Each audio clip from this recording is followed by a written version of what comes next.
Bienvenue dans nos previews saison 2024-2025. Vous voulez tout savoir sur l'année à venir? Construire votre nouvelle équipe sur NCAA 25, TTP est là pour vous.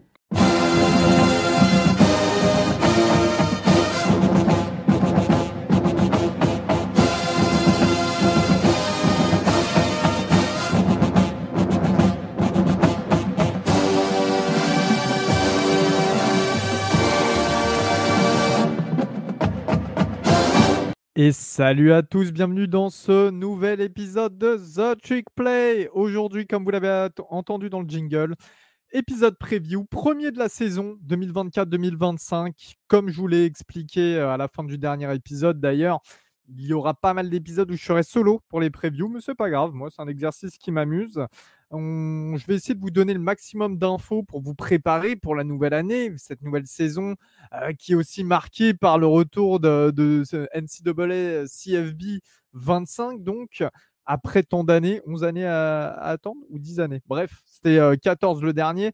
Non, sincèrement, ça va être assez top. Donc voilà, ces previews, ça peut aussi vous aider à construire vos équipes, etc. ou à trouver une équipe qui vous intéresse pour démarrer votre mode dynastie. On ne sait pas. On se retourne de nouveau vers le réel et cette fois-ci, on va aller vers un programme qui est toujours intéressant, jamais grandiose, mais jamais non plus oublié. C'est Iowa State, le programme de Ames en Big 12. Et oui, on va du côté de l'Iowa aujourd'hui avec, vous connaissez maintenant les previews, ça fait plusieurs années qu'on les fait. Dans un premier temps, la review de la saison dernière, 2023-2024. Donc, pour les Cyclones, 7 victoires pour 6 défaites, 6 victoires pour 3 défaites en conférence, avec des victoires face à Oklahoma State, TCU, Cincinnati, Baylor, Brigham Young et Kansas State qui était classé 19e à l'époque. Des défaites face à Ohio, alors pas Ohio State, Ohio de la MAC, la petite fac, Oklahoma, Texas, Kansas et Iowa. Voilà, des défaites un petit peu logiques en dehors d'Ohio. Et puis, ça leur a permis d'aller au Liberty Bowl du côté de Memphis, face à devinez qui? Memphis. Voilà, Memphis qui jouait son bowl à domicile quasiment. Enfin, oui, à domicile. Avec une défaite justement d'Iowa State à 26-36, victoire surprenante de Memphis. Pour tout ce qui est autour de cette saison, Iowa State a quand même enregistré les meilleures ventes de tickets de la conférence, en fait. 16,19 millions de revenus sur l'année 2023-2024. Énorme, et la deuxième meilleure affluence moyenne avec 60 834 spectateurs derrière Brigham Young. Voilà. Iowa State, encore une fois, c'est un programme un petit peu perdu au milieu de nulle part dans le Midwest. Il y a pas... C'est pas un des plus gros programmes de college football, vous savez, c'est pas une powerhouse, mais voilà.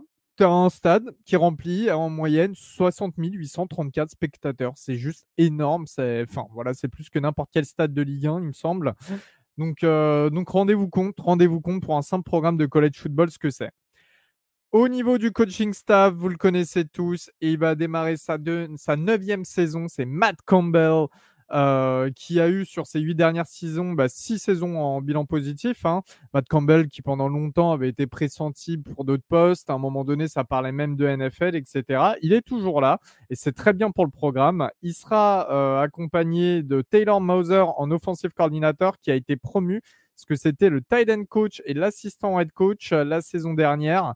Sachant que le coordinateur offensif de cette saison précédente était Nathan Shilasi, qui est parti du côté des Los Angeles Rams en NFL pour devenir assistant offensif et spécialiste du passing game.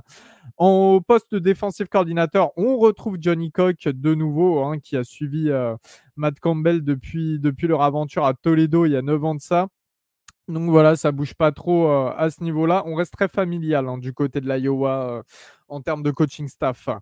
Au niveau des commits, c'est la 53e classe pour 22 joueurs commits en tout sur cette QV lycéenne 2024.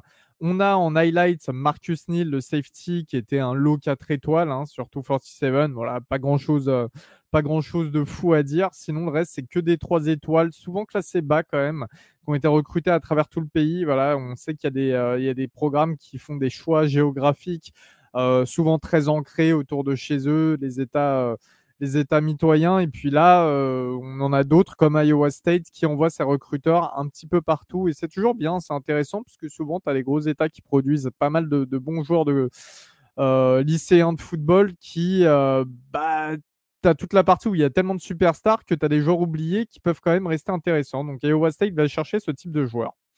Au niveau des transferts, la classe de transfert 2024, eh bien, c'est la 85e classe pour 7 transferts d'arrivée. Donc, que des anciens 3 étoiles pour la plupart. Pas grand-chose sur ces joueurs. Point fort principal de cette équipe, globalement, 86% des joueurs sont de retour. Donc, c'est énorme en termes de production. Ça va être très intéressant. Au niveau de l'attaque, on a une QB room qui est complète, de retour de nouveau, avec le titulaire de la saison dernière et qui passe redshirt sophomore cette année, Rocco Becht, qui avait lancé 3120 yards, 23 touchdowns pour 8 interceptions et qui avait couru pour 3 touchdowns. Il y a ses 2 meilleurs receveurs qui sont également de retour, Jaden Higgins et Jalen Noel, qui rassemblaient eux deux 1800 yards et 13 touchdowns. On a les starters de la O-line qui seront également là de nouveau. Et ça, c'est ultra important. La O-line dans le college football, dès que ta O-line est un petit peu décimée, il faut la reconstruire, etc. C'est quand même un des problèmes récurrents dans le CFB. Et là, avoir une O-line complète de retour avec des vétérans, c'est juste top. Sachant que derrière, ça va courir parce qu'il y a un bon comité de running back avec en tête un certain Abou Sama. Abou Sama, je ne sais pas si vous vous en rappelez, c'est celui qui avait couru pour 276 yards face à Kansas State pour cette victoire, donc face à une équipe classée. Dans le froid, là, le match où il n'y avait que de la neige, c'était le Valhalla carrément. Assez impressionnant. Donc Abou Sama, oui, en effet, qui sera le running back numéro 1. Au niveau de la défense, eh bien, la majorité des défenseurs sont de retour, à l'image de l'équipe de toute manière. La défense a été très bonne contre la course l'année dernière. Elle a seulement accordé 12 touchdowns à la course. Dans les airs, c'est la 12e meilleure défense du pays en termes de passes complétées parce qu'ils n'ont seulement encaissé que 55,8% de passes complétées. Et puis, c'est la 6e meilleure défense du pays en red zone. Voilà, pour la saison 2023-2024. Donc, ultra intéressant, cette défense. Bon, la DB Room, elle s'annonce quand même assez incroyable. En plus, il y a Miles Purchase qui est de retour avec 14 passes défendues l'année dernière et Jeremiah Cooper, 10 passes défendues et 5 interceptions. C'est eux qui vont highlight la room.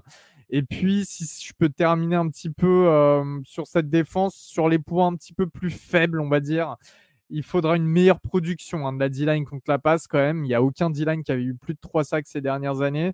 Ça change un petit peu de quand il y avait un certain Will McDonald qui est parti au premier tour chez les Jets en 2023, par exemple. Et puis, le post linebacker est aussi amélioré. On sait que Caleb Deacon devrait prendre un petit step, mais voilà. Il a quand même une saison sophomore à 60 plaquages, 3 sacs, 2 passes défendues et un fumble forcé. C'est quand même très bien. On pense que ça va être lui le leader au poste. Et pour terminer, juste sur les équipes spéciales, on n'a pas tendance à en parler, mais c'est important, surtout qu'on voit, par exemple, Chicago a drafté un punter au 4e tour cette année à la draft. Eh bien, il y aura le punter Tyler Perkins, qui est un des meilleurs du CFB à son poste. Retenez son Tyler Perkins. Au niveau du calendrier, on démarre avec un match à domicile face à North Dakota, ensuite déplacement à Iowa pour la rivalité face à l'équipe de Big Ten. On reçoit Kansas State, déplacement à Houston, réception de Baylor, déplacement à West Virginia, réception de UCF et de Texas Tech, déplacement à Kansas, réception de Cincinnati, déplacement à Utah et réception de Kansas State. Alors, c'est un petit peu compliqué. C'est un petit peu compliqué à prévoir ce calendrier. Moi, je mettrais au minimum 7 victoires pour 5 défaites et au maximum 9 victoires pour 3 défaites. Mais mon pronostic personnel, si je dois avoir un pronostic détaillé, et ça ne va pas être original, c'est 8 victoires pour 4 défaites. Tout simplement, pourquoi? Parce que c'est une équipe assez complète, mais qui a un niveau similaire à beaucoup d'autres dans la division. C'était déjà dans la conférence, excusez-moi. C'était déjà le cas la saison dernière. Je disais que la Big 12, il y a énormément d'équipes qui se ressemblaient en termes de qualité, en termes de niveau.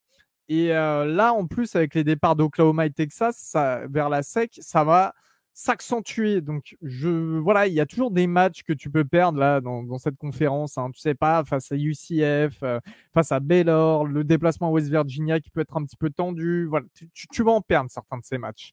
Mais bon, globalement, c'est une bonne saison parce que le bilan restera de nouveau positif avec sûrement un meilleur bowl, j'imagine. Ça serait très bien, ça serait dans la continuité de ce qu'a créé Matt Campbell. Et puis, on savait que depuis le départ de Brock Purdy, il fallait trouver un nouveau quarterback qui gère, etc. Ils l'ont trouvé en Rocco Becht, qui va continuer de s'améliorer. Bonne saison à vous, les Cyclones. Salut tout le monde.